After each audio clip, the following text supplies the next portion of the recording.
Welcome back to Careers and Coffee Talk. I'm your host, Laura. Today, I'm excited to be joined by Deon Butler, a record-setting Penn State wide receiver who went on to play for the Seattle Seahawks and the San Diego Chargers before making an incredible pivot into cybersecurity. These days, Deon leads a team of engineers at Cox Communications. He speaks to students about what it takes to succeed on and off the field, and he's on a path to becoming a leader in cybersecurity.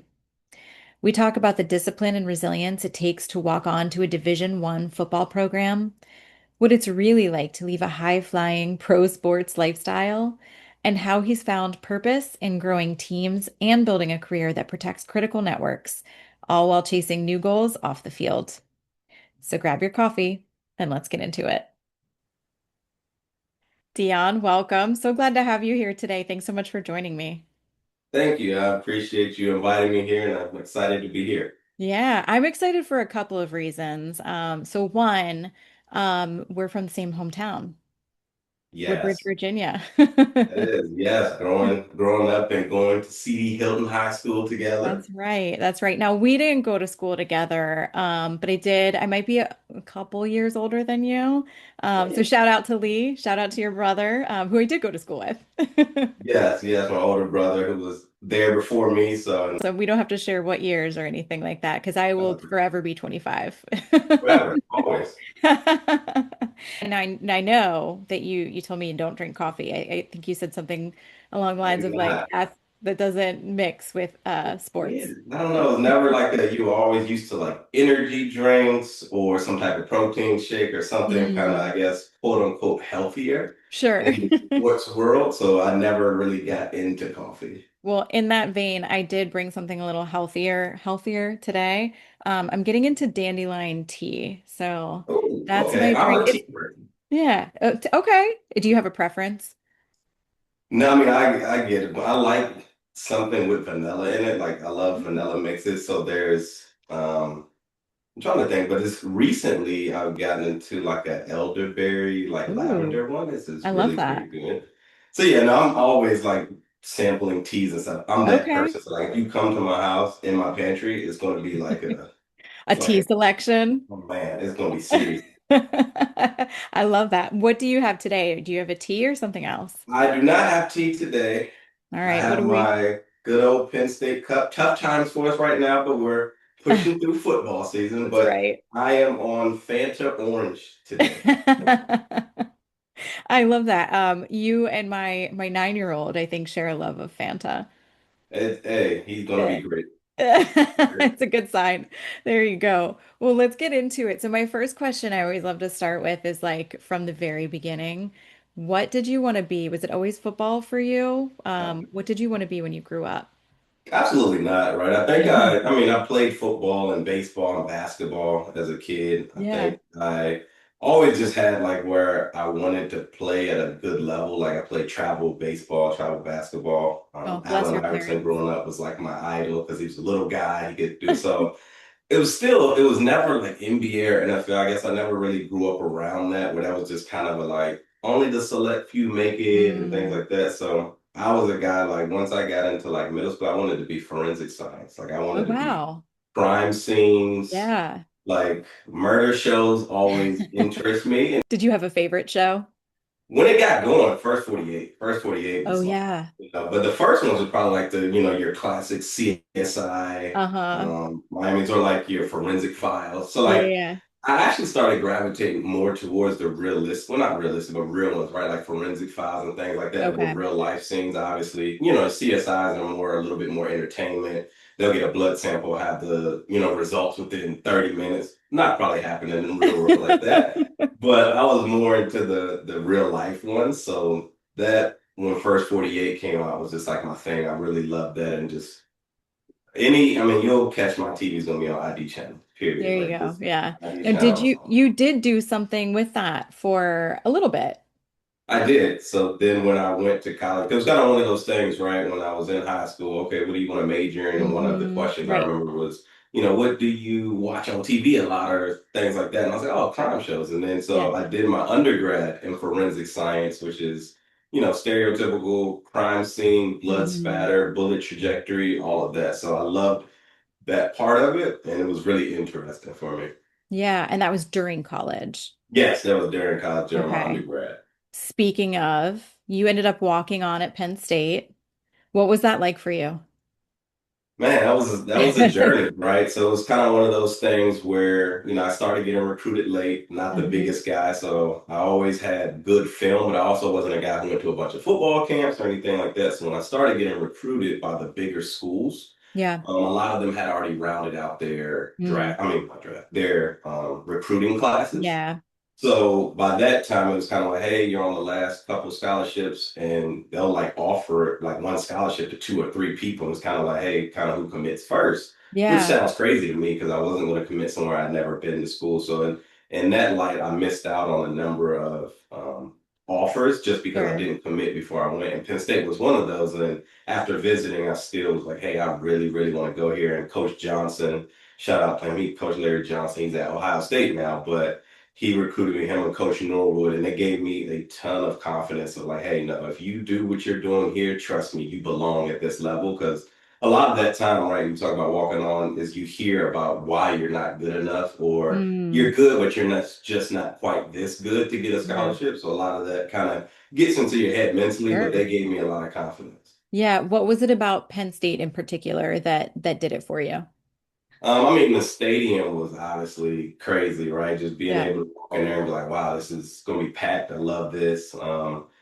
I just like the campus life. And so I was there for the weekend, and the guys that showed me around, there was a guy, Michael Robinson, who was actually from Verina High School. So I knew him of him from high school and hmm being a big time player. And there was a good representation of Virginia guys, Maryland guys on the team. So it still kind of felt somewhat like home, but I was away from home, being, Yeah. 3, 4 hours away from home. So that felt good. But I mean, I love the atmosphere. The academics obviously spoke for itself. And Coach Paterno at that time, right, he was very great on selling, like, hey, we'll make you into a good football player, but like my job is to graduate you and get you Yeah. out to society to make an impact on the world. Yeah. That obviously sticks with you, right? hmm What's a memory from that walk-on season that just sticks with you? Something that really, because you said it gave you a lot of confidence. What was it that really shaped your confidence early on? I would say scout team, right? So our scout team, when you're redshirting, right, you're on, you're playing the defense of whoever you're playing that Mhm. week. And, it was honestly a really good time because I was able to play freely, right? Like I Yeah. wasn't under the gun of like, hey, if you mess up, you're gonna get yelled at because, this is game. Like it was meant for us to get beat, right? Like I'm the scout team, they want to execute the play. So they're hmm not even putting us in the best situation, right?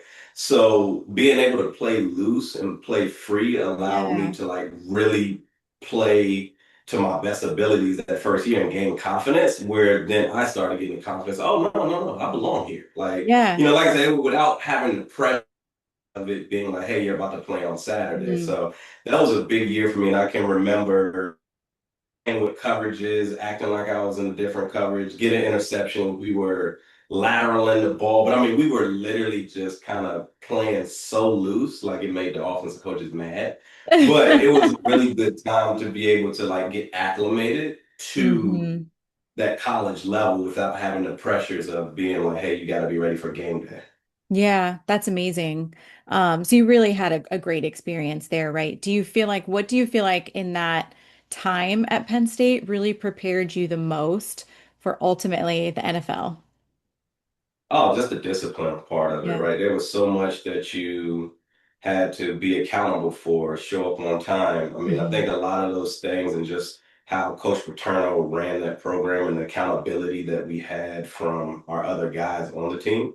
I was hmm fortunate enough to be part of all winning seasons while I was there. We had some really good talent, but we had a lot of guys that just held each other accountable like a brotherhood. So Yeah. when you talk about like transition into the NFL, I already had the work ethic, right? The hmm waking up at 5 a.m. in state college, trekking through the snow, but it has to get done. Being 10 minutes early was being on time, right? hmm So I was already prepared for I'm not the last guy coming into the meeting. I'm not unprepared, not, going over the playbook. But I had a lot of those foundational skills that Yeah. helped transition to set me up to be successful at the professional level. Yeah. What was the biggest shock, would you say? right? Because it's a big and going change. to the NFL. Yeah, right? Yeah, I mean, one of the bigger shocks is honestly like the age of your teammates, right? In college, everybody's within 4-ish years of each other. Right. You're kind of all doing the same things. I remember Yeah. literally like getting drafted to Seattle, like Hasselback's a quarterback. He's got a full-fledged family. He's got like, Right. 3, 4 kids and like, but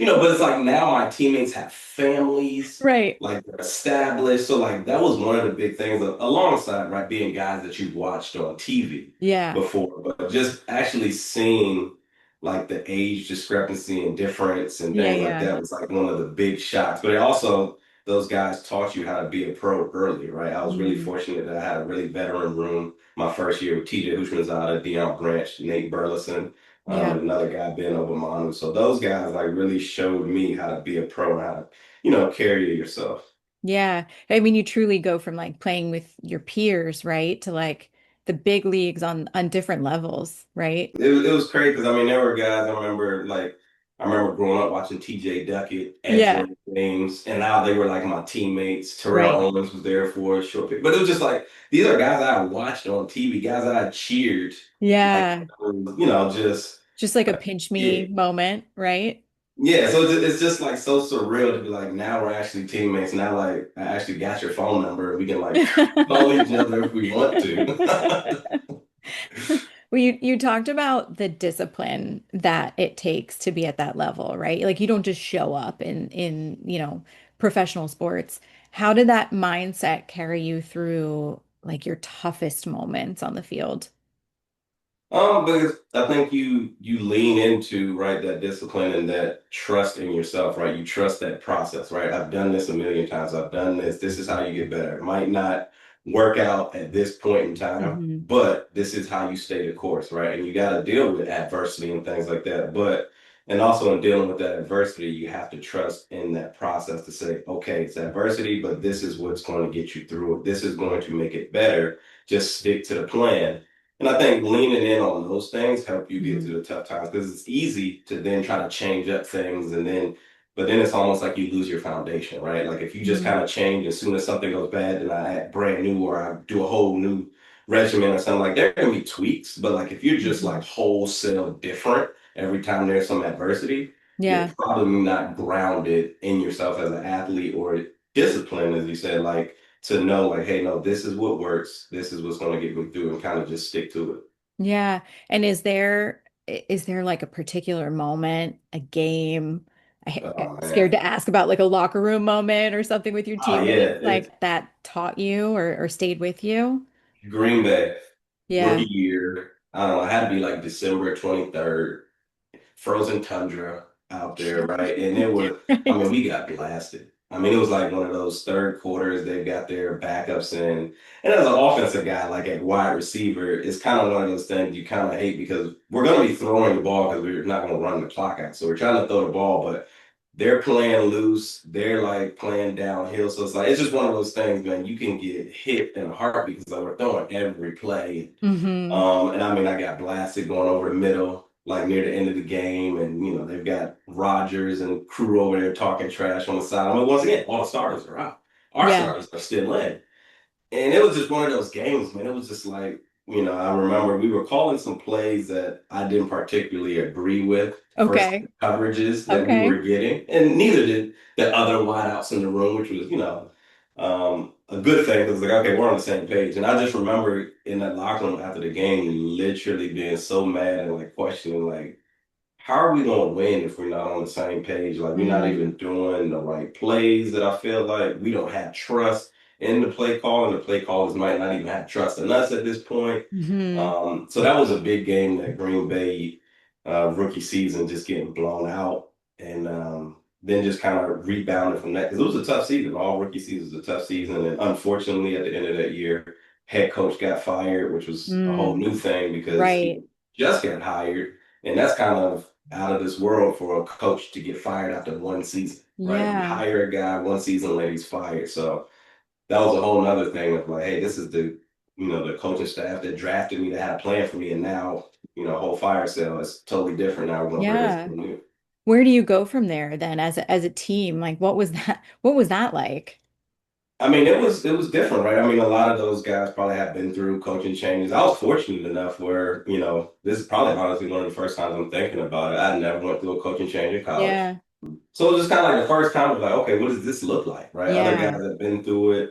And to your point, we talk about as a team where you go, once again, that's brotherhood, right? You lean in with each other, like, okay, look, Hmm. things were rough last year, but we can turn this around. Obviously, there'll be some fresh eyes, fresh plays coming Yep. in. Let's kind of figure it out. And, we ended up turning over the roster a lot. Yeah. It's like one of those things where you have to try to trust in the coaching staff. You have to Hmm. believe in the vision. You got to understand your vision and then Right. try to believe in it and get on board with it. But I mean, it's the nature of the business, right? Right. Right. Yeah. I mean, and that change can change so many of the dynamics, right? Like you've got to figure that out, how to move forward as a team. Um, so you went from the Seahawks, right, to the Chargers, I'm talking like 2013-ish, 14-ish. 2013. Yeah. And you decided to go back to school. Yes. What made you decide to do that? So at that time, I've been around. I think one of the best things ever just from being at that level in the NFL is you're kind of somebody, right? So like Yeah, you're in the room with all of these other leaders sure. and great people and great minds. And And when one you of the say leaders, do you mean like NFL leaders, team lead, like no what? outside leaders, right? Yeah. So there obviously you have NFL, but you're in line with, so for instance, out in Seattle, a lot of technology companies, so a Mm. lot of young CEOs or Hmm. C-level people from you name it, whatever company. Nordstrom was one of them that Right. was big out there as well. Our founder, right, Paul Allen for the Seahawks, founded Microsoft with Bill Gates, right? So Hmm. it was like you were just around. So of course the people in his circle are different, right? So you would get around all of these great leaders outside of the sport, and you Sure. would, if you would listen and talk to them, you would just be able to tell like they all had some type of post-college education, whether it was certifications, Hmm. MBAs, anything like that. And you realize like, okay, if I aspire to be like them, this is what the competition is doing, right? And you Hmm. have that same discipline, like we talked about earlier, from a sports background, where, Yeah. all right, if my competition is running hills in the off season, I probably need to do that plus something else, right? So you take that same mindset to, okay, if I want to be a leader in corporate space and they're doing postgraduate, I need to be doing postgraduate Right. something, right? So Right. it's that same discipline that carries over. And that's one of the biggest things that I learned from that. And that is what drove me to say I need to, or I would like to do something post college. And the NFL has great benefits. They pay for you to finish your undergrad, or they pay for your master's if you Hmm. don't have it already. So I just took advantage of that while I was in Yeah. San Diego and said, hey, I think I really want to do this. I want to, I'm passionate about the second phase of my life and Yeah, career, sure. and I want to be able to compete with these other great minds. Yeah. Was it just like observing, kind of like you said, the people that were around you, this kind of C-suite executive level folks that were around you, or is there like a moment that you can pinpoint, like your, kind of like aha moment of like, this is something I need to do? Because at some point, right, you thought, I'm done with college. Like I've had the experience. I have my Penn State t-shirt and Yeah, I'm yeah. done. I think it just built over time. It Yeah. just built over time, and it just continuously like one of those like it just hey, they're doing it here. Okay, Yeah. cool, that's nice. Oh, hey, they're doing it, and then like over time, just like I keep seeing this same sign Yeah.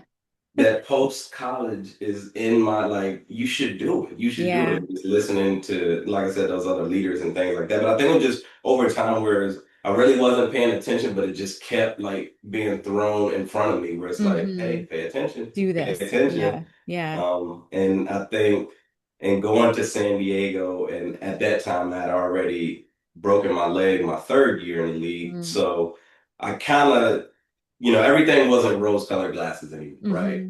Right. So it was kind of like, all right, at some point your career is going to end, maybe sooner than later. Who knows? However, this is what you do to plan for the next stage, right? Yeah. So And I think maybe, a combination of those two things. yeah. And maybe that injury or those injuries that you had, kind of help you think, hey, this isn't going to last forever, right? Right. So it's like you have all of these plans, and then, whether just like I said, like the first year, coach gets fired. Well, there's a curveball, right? Yeah. And then Yeah. so you start to have all these things, and there's an injury, and then So you have all these things that could derail you or just throw kind of curveballs in your perfect mind trajectory of which you had. And Yeah. you start to think, to your point, all right, well, what does that look like for football after? Okay, so maybe I don't have a 20-year career like I thought I was going to have. What does it do? So you start to kind of have those realizations and Sure. kind of what do you want to do after? And I think, unfortunately, that's sometimes where the big stereotype comes in is when guys aren't prepared, right? And then you'll Mm. see like guys leave and then they don't have a plan.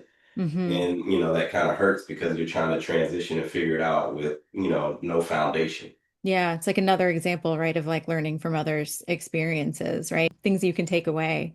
So tell us about your master's. What did you study? So I did cybersecurity Okay. with a concentration in homeland security, right? So I was thinking, hey, in case I'm back around DC or something, right? Government is huge Uh-huh. up there. So, but cybersecurity was big, right? I think while I was in San Diego was when there was like one of the first target breaches, point of sale. Mm. And I took a look and I was like, oh, that's forensics, right? That's Yeah. forensics on the network, right? Yeah. How did they get into this network? How did they break in and things like that? So that was kind of my transition from forensic crime scenes and things like that, where we would have laptops and things that we would, have to go into and figure out where people thought they erased things. And Yeah. that kind of segued right into the cybersecurity part of it. So all of the vulnerabilities, routing Hmm. protocols, just kind of how the internet works, connectivity, A to B, firewalls, routers, switches, all of that stuff. I got into, and it's just very interesting because it's always changing, right? It's almost Yeah. like during a game of football, right? You can have plays set up all week, but you always, when you pay attention, you'll see they have the iPad on the sideline because, like, hey, they're giving us a look that they weren't giving us before on film. So then you're drawing up variation to whatever you've been practicing, and you're making changes on the fly, and then you go and execute. And a lot of that is the same with technology, right? Like Yeah. yesterday's exploits aren't today's, right? Like Hmm. something you did to mitigate a vulnerability yesterday, they've already figured a way around that. So now you've got to come up with a new game plan and do stuff. So it's kind of like a I lot love of it. that Yeah. similarities Yeah, yeah. where that kept me interested. I was like, man, it is always something new. And it's like a little chess Hmm. match. Yeah, totally. Yeah, I love that. I love that analogy. Like you traded in your playbook on the field for this like cyber playbook, right? And Yeah. kind of bringing in that love that you had or that interest that you had in the forensics of it all. That's amazing. I have to imagine it was also challenging in some ways, going from this like kind of high flying life, right? Oh, yeah. Very public, to something that's maybe not as much, not as high profile. I mean, cybersecurity is really behind the scenes. So what would you say is has been, because maybe it still is a challenge, but what's been the biggest challenge of going from like the public eye to like life after football? To your point, right? You get used to a lot of when you're in the NFL life, like everything's given to you, right? You also you show up to work in shorts and a t-shirt, right? Like that was my dress code. Like you It's a it's a little whole different thing, now. right? Yeah. You got meals throughout the day at the building, right? You don't have to worry about cooking. You don't have to worry about your dry cleaning. I mean, when I tell you it's first class service for everything. Mhm. You get used to that. So right now, like you're saying, you come out of it, people cheer when you score.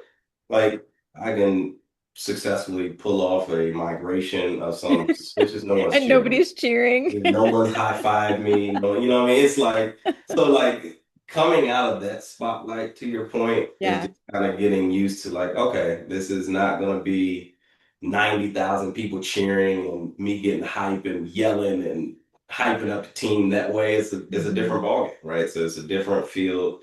And I think the biggest thing just coming from that is just understanding okay, it's not going to be spotlight. You're not going to be Hmm. cheered on for Hmm. everything you do. And a lot of those things are stuff like, okay, you've got to be self-motivated. Yeah. You're not going to be, written about for every good thing you do. So if you can't motivate yourself to do better, to get certifications, then it's going to be tough if you need a crowd behind you. Yeah, yeah, absolutely. I think the other thing I think about too is anytime you do any sort of transition, even not, I mean, that's a totally different one field to, literal field to another. But anytime you're transitioning, careers, you've got to compete with these people who have probably years over you, right? More experience than you, maybe higher education than you do. Has that been a challenge for you, or is it another one of those situations where you're kind of like learning from the people, just like you were your teammates, now learning from folks who are more senior, more experienced? It's a combination, right? Yeah. I mean, it's very real first and foremost with kind of like, right, you hear that imposter syndrome, right? Because Oh, sure. even me going into You IT, too? I didn't build a computer in high school. Yeah, I didn't right. do all this stuff, right? Like, so you get around these people who have been like, oh yeah, I used to play around with DOS, and I'm like, man, Yeah. I was not at that level. Like I didn't even have a computer then. Right. You know what I mean? Like I'm very surface level there. So yeah, you do get around a lot of people that have tons of experience, and then have been in IT for a long time. So it's it kind of comes back to right that confidence that you have of like, okay, well, I understand that I need to study and I need to, get better at certain things, but also being realistic and confident in yourself. Like, all right, I got hired here for a reason. Mm, Obviously, I have some skills. yeah. So I can get better and I can also use the people around me to ask questions, Yeah. right? And get better that way. And I've been blessed where I've had, a lot of great teammates that I work with who are willing to share knowledge. And I think just even me stepping up and asking for help and not trying to act like, I know more than I know is, Hmm. has resonated really well. But, I don't want to also lie and act like there weren't times when like people would be like, oh my gosh, you didn't know that? And I'm like, It's oh, yeah. humbling. Right. Like I've only been in a lab environment on VM. I've never been in a, Right. so I remember like going to the server room. I was like the first time I'd actually seen servers plugged in optics to, but they had been doing that for a long time. And here I Hmm. am with masters, and I'm like, I've never touched a server physically in my life, Yeah. to be in a room like that. But I think once again, being realistic and being confident in who I am and understanding, like, no, I haven't because I had a different trajectory. I had a different career before I Sure. got here. Yeah. So I think luckily, like I said, a majority of people have been very, good with that and understanding that. But it is definitely a transition that takes some time Sure. when you don't grow up with that because a lot of people have been in IT for 20 plus years Right. and they have a lot of knowledge. Yeah. I love that you bring up imposter syndrome, right? Because like so many of us have it. And even folks that I know, it's nice. It's almost validating to hear like even folks that have like I know people with PhDs and they feel the same thing sometimes, they're Hmm. like, well, yeah, I have that, but I still don't know this or I still don't know that. And I think that's kind of the beauty of it is that no matter where you are in your career or what experience you have or what led you to where you are now, like we're all just still learning. And that's, like it's humbling. Yeah. Um, but it's also like, we're all kind of in this together and we all have things to learn, right?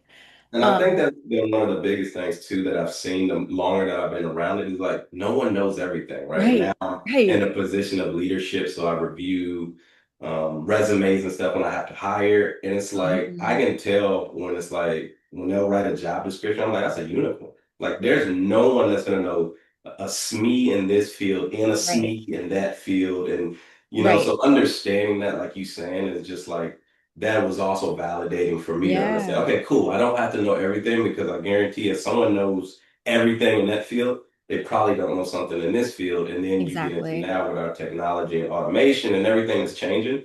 A lot of people that have been in IT for a long time, they're learning that, right? Because Yeah, automation and this and AI wasn't a thing back then. So that right. doesn't really help them now. So it's Yeah. almost like evens the playing field on like, hey, we're all learning something new at the same time. Exactly. Yeah. What skills would you say have translated the most naturally from the field to, leading a team of engineers? What have you had to what skills have you brought with you? And then what have you had to learn like the hard way? I think the things that have translated really well have just been one, honestly, being a good teammate, right? Like that Yeah. transitions well, right? Yeah. When you're asking for help or you're willing to give help and things Hmm. like that helps build bonds with your team, right? And For there's the sure. knowledge sharing and there's the okay, because they're asking questions, I can see that they're hungry to learn. And then my leadership at the time would give me more responsibilities because I would ask for it, I would just continue to show up. And then having that discipline, right, of understanding, okay, if I have a maintenance window at 2 a.m. to do, kind of do I have everything set for that? Do I have the method of procedure Hmm. already laid out? Did I get it approved? Things like that, I think really transitioned well as being authentic with myself of being like, hey, yes, I don't know XYZ. Yeah. I would like some help there. Yeah. Those things I think transition really well as far as leadership because it helps build that bond with the team and making sure once Absolutely. again like a good teammate. And then the things the hard work about it, honestly, just the technical stuff, right? Just Hmm. like pure technical, like routing protocols work this way. Hmm. Because longer you've been in it as well, like you can understand routing and how all this stuff works, but every environment is different. There's going to Mm. be one-off. Like they only have this set up in this environment because there's a PCI compliance where they're not allowed to do X, Y, Z. Right. Over here, they're running on legacy gear, so we can't upgrade to this, so therefore we have to route it out this interface. But there's always going to be one-off, so it's like you still have to go in and learn an environment. Yeah. And that technical piece of it took me some time to get up to speed on because it's just like that's just pure technical Yeah. how that works. And it's not just all right out of the book because nope, it's a little different the way it's Yep. set up over here. Yep. It's keeping you on your toes. Absolutely. Absolutely. Do you miss the immediate gratification of like being kind of an individual contributor, you know, like running routes or configuring switches, or have you found a new sense of purpose now as being a leader? That you know what, that's a great point that you touched on. I think that's one of the biggest things that people have um struggle with going Hmm. from individual contributor to leader is that you aren't the person hitting that keyboard, you aren't Yep. the person logging in, so you don't Yep. get that instant gratification. And then in leadership, you're still the person responsible for it, and you get the praise or the negative. But it feels awkward being like, yep, I successfully migrated XYZ, but I didn't do one configuration. It was my team. Right. But you understand, like, my job is to put my team in the best situation, right? And then you go into sports, that's coaching.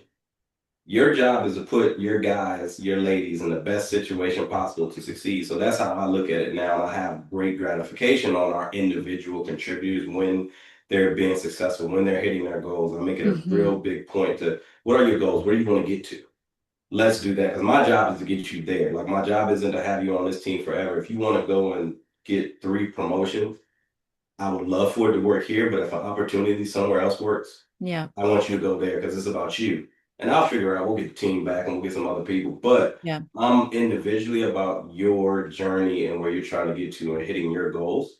So I think a lot of that to me is very important. Just kind of like setting those guidelines, but also getting that gratification because I am responsible. So when projects are done on time, it's me that gets also the gratitude. And I think, right, the biggest transition to there is just kind of now you're in charge of, hey, let me set the meeting. I'm not going to be the one actually doing it, but let me Hmm. set checkpoints. And that's going to keep us on track. Or like, hey, Yep. if I see someone struggling with something, hey, how can I help you out? Is Yeah. it, do you need me to go talk to one of our cross-boundary partners? Do you need me to get you some training for, but whatever it is, like helping them reach their goals and then also keeping these projects on track, you become much, much more, in sports term, of a game manager, right? Yeah. You're managing the projects, you're managing these different things. Yeah. I love that. What would you say is the most rewarding part for you, growing people and leading a team now? When they hit their individual goals by far. Like when they get a promotion or, doing certain things like that or get a certification and I know that I helped, right? If I have someone trying to get a certification, hey, block out your calendar from this time to this time. I'll Hmm. speak to why you're not available. But I Hmm. want you to be able to have time to focus on that. Little things like lunchtime. Hey guys, I'm serious about my lunch. Y'all should be serious about yours. If someone tries to schedule during lunch, you don't have to take it. Send them to me. I'll tell them why I'm telling you not to take it. Now, if you want to, you can. However, I want to respect y'all and give y'all the time you need and understand I have your back. Like, hey, you have lunch because I understand someone schedules through lunch. There's going to be the person that said, hey, I'm going to wait till 1 o'clock after lunch to schedule. And then now, before you know it, you've met through lunch and on beyond the day and you don't have time to eat, right? So I want to protect my team that way, right? Hmm. And put barriers around them to once again make sure they're in the best situation to succeed. So a lot of those things that I do like that are important to me for my team and growing them that way and Yeah. supporting them, right? Really supporting them. Well, you talk about a lot about growing your team. What about you? What's next for you, you think? Oh man, I'm continuing to climb this ladder, right? So like even for me individually, right, growing the team, learning different things as far as project management and managing people's time. There's also like now one of my newer things that I've gotten into is budgeting, right? Like I Mhm. was never part of our budgeting process. It is a hassle. But you hear about that, right? You hear about, especially leadership, right? Leadership is a lot of non-sexy stuff, right? They're like, it's Mhm. cool when you're like hitting keyboard, but now like I'm making sure people's timesheets are also in. I gotta make sure different, I gotta approve orders and different things like that. And then like I said, now with budgeting, like I gotta make sure we're on target to like, hey, Mhm. if our lead time, if we order something is this long, but we need it to hit the budget in this month, that means we gotta order it by this. But like a lot of the behind the scenes, once again, Yeah. stuff. But that's what when you're in top leadership where I want to get to, right? That's what they do. They're in charge of the budget. They're in Yeah. charge of all of those other things. And 10 years out, what is this going to look like? What is our strategy? How do we start setting ourselves up, positioning ourselves to get to that goal, right? Because it just doesn't happen that year. You got to position yourself years in advance. So doing stuff like that, right? Like getting the budget on. So that's a big thing for me now. So growing that, I definitely want to get another certification or two, probably more so leadership things than Hmm. technical. Yeah. And then like right now, I'm very active as far as speaking to youth and kind of keeping a pulse on what the new technology is there, and then going to conferences, right? I was just at Cisco Live Yeah. out in San Diego. So doing conferences like that as well keep me in the loop on what's new, kind of Hmm. just get a feel too, as well as like, oh man, I thought we were so behind because I felt like this was so messed up. And then you'll hear other companies going through the same issue. You're like, oh, we're right in the thick of it. It's not just us being behind or something like Yeah. that. So it's good and refreshing to hear as well. Yeah, absolutely. And you mentioned you've been doing a lot of public speaking. I think you also recently had a keynote, right, at Penn State. Yes. Tell us about that. I mean, one of the things, right, that drives me a lot of my passion is just the youth and kind of getting them into this space because, right, we just kind of touched on that of, I know the stereotype of, I didn't grow up building a computer. I didn't, do all this IT stuff, so IT isn't for me. Hmm. And I feel like I'm a walking example. I didn't do one IT class in high school. I barely did any in college until it kind of got to those forensic classes. And even then, Hmm. it wasn't like pure IT routing and things like that. Sure. So having that platform that I can, be able to speak to that and show them that there are different avenues, plenty of avenues to get to that space. I was talking to someone close to me, and we were just talking about how people respond to brands. And I thought that was a really good thing that she had mentioned. And it's like, right, I have this NFL shield behind me, this brand, right? I have now where I'm at the company I'm with, have that brand behind me, but that gets people's attention, especially the NFL shield, right? Especially for youth. So Mm-hmm. like now I got your attention, which is half of the battle. Because Right. usually I can't get your attention if I'm just another guy up there talking, da da da. But right, I'm a former NFL guy. They're going to respond to that brand. They're going to listen, and then while I have that platform, just talk about the different avenues that you can take to get there. There's no one right way to get there, and I'm really passionate about that. So that's a lot of what my keynotes when I talk about right, and kind of what we just touched on today. How Yeah. many things transition from sports into this corporate world, right? Because there are a lot of youth that play sports and they have trouble trying to figure out how does what I do here translate Yeah. to them. And I'm like, oh, there's so many things, right? Yeah. And to be able to give them that and these, real live examples Hmm. is something that's really passionate, that I'm passionate about. So I like that I can share that message and I have that platform to be able to talk to them. Yeah. If you were to be giving someone advice, maybe it's not a student, right? Because you talk a lot about translating skills, but if you're talking to someone facing a career pivot of their own, whether it's from sports to cyber or another field to cyber or something totally different, what advice would you give to someone who's facing a big career transition of their own? I would just say one, it starts with the focus on yourself and the confidence in yourself, right? Yeah. Like, and then staying confident. confident is understanding what you don't know as well, right? Yeah. Because you're going to come into it new. It's okay. But there are a lot of skills that you probably already possess. And I Hmm. would challenge the person to be like, find those skills and see how they translate. Because a lot of them translate, right? And obviously football and IT are totally two different things, but I just touched on a couple of them with the Yeah. discipline, being a good teammate. Accountability is huge. Like I remember one of my early incidents, it's almost like a running joke in IT. Like if you haven't caused an outage, you probably haven't really been in IT. You had to mess something up, fat finger it, whatever. And I remember jumping on the call, taking accountability, like, yep, that was me. Here's what happened. And then we Hmm. were able to fix it and then come up with, oh, okay, well, here's where it kind of went wrong and here's where we can fix it. And there was an opportunity for better documentation as well.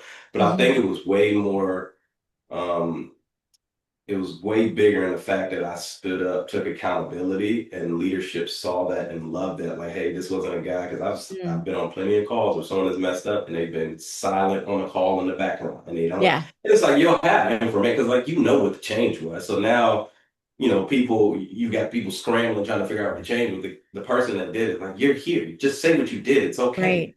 Yeah. But little things like that you don't realize because in the sports world your accountability is on TV, it's on practice film. There's no Hmm. escaping, right? They're So going to you're replay it used, over and over. yeah, you're used to that. So Yeah. coming into like this where like I talk about accountability, it's like it was just Yeah. another natural thing. Like, oh man, when you mess up, just say you messed up. But there Yeah. you start to realize too, like, there's like a lot of times people will just kind of hide off in the background and no one says anything.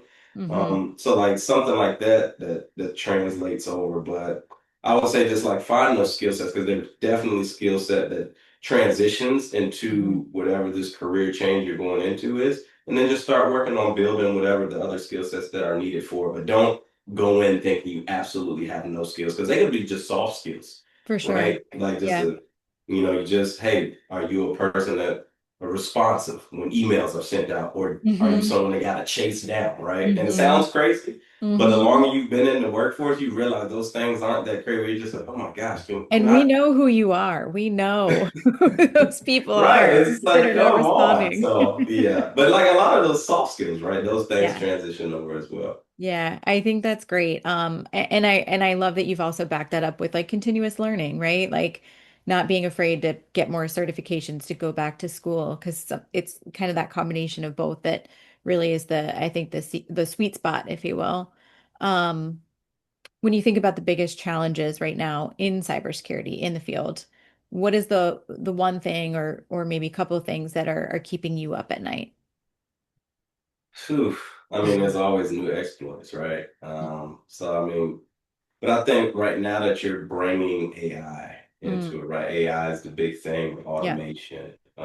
One thing is a lot of networks aren't even set up for it, right? Because you need it to be really really regimented to be able to automate across a bunch of different platforms. So you think about things like that as one, setting yourself out. I talked about posturing yourself to eventually be this company where you can automate all of these tasks and Hmm. legitimately automate them.